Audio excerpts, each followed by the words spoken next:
Border battle is brewing in Big Bend, a remote region of West Texas.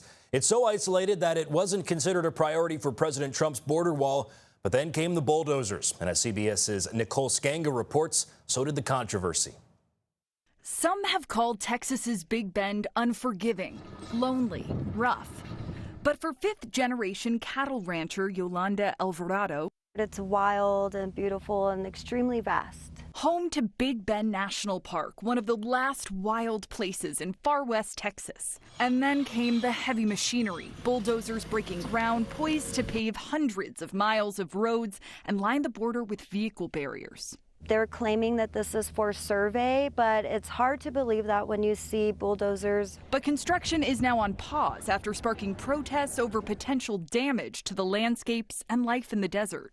It's construction staging areas with stacks of steel bollards like the one behind me that are making locals, ranchers, law enforcement really concerned about what exactly is going on in West Texas. The project is part of President Trump's agenda to curb any future cartel activity along the border.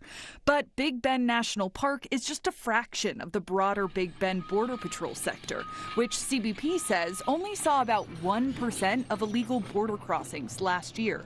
A bipartisan group of lawmakers say that's not enough to justify the project's $7.5 billion price tag, including $1.7 billion in infrastructure in the park alone. At a roundtable meeting in El Paso this week, we asked Texas Governor Greg Abbott whether he thinks the hefty price tag is justified. Today, $7.5 billion is a lot of money. Do you think that's the best use of taxpayer money?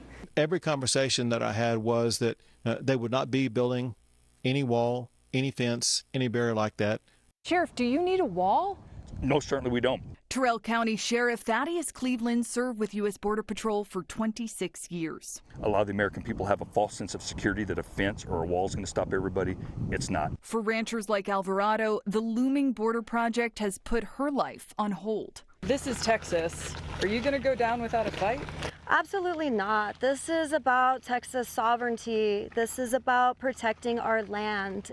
And while construction equipment may be idle, it's not gone.